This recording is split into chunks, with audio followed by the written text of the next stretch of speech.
শুভ দুপুর বন্ধুরা। আজকে ইলিশ মাছ বানাচ্ছি অন্যরকম প্রসেসে, কোনো মশলা ছাড়া, শুধু হলুদ আর কাঁচা লঙ্কা দিয়ে। প্রথমে আমি ইলিশ মাছগুলোকে নুন হলুদ মাখিয়ে নিচ্ছি।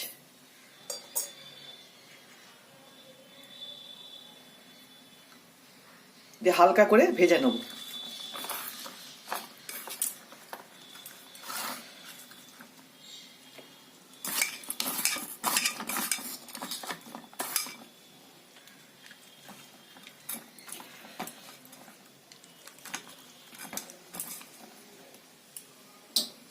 আর লাগছে হলো বেগুন,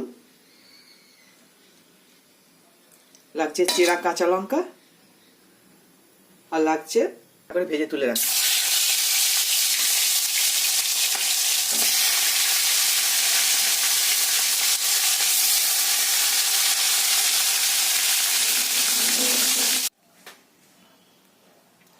ইলিশ মাছগুলো হালকা ভেজে তুলে নিলাম। তারপরে ওই তেলের মধ্যে একটু কালো জিরে দিলাম, কাঁচা লঙ্কা দিলাম, হালকা করে বেগুনগুলো ভেজে নেবো। শুধু নুন আর হলুদ দিয়ে করবো ঝোলটা, এত টেস্ট হবে কোনো মশলা ছাড়া।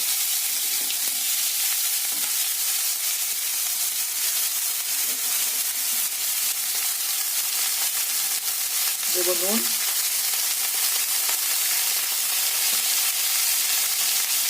দেবো হলুদ,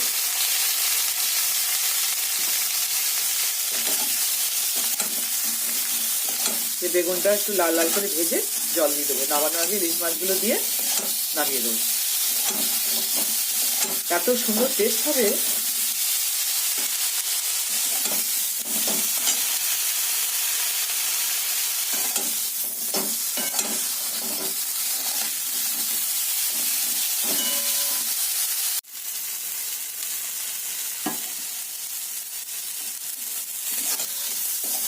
বেগুনগুলো লাল লাল করে ভেজে ভাজা হয়ে গেল। এবার জল দিয়ে দিচ্ছি,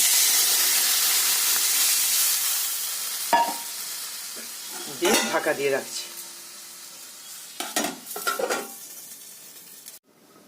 ঢাকনাটা আবার তুলে দেখি, একটু নুন চেক করলাম, নুনটা কম হয়েছে, আর একটু নুন দিলাম।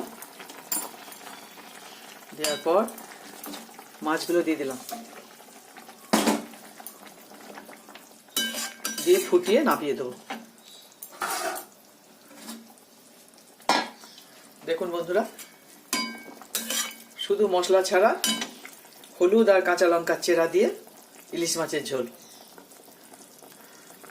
এটা খুবই খেতে টেস্টি হয়।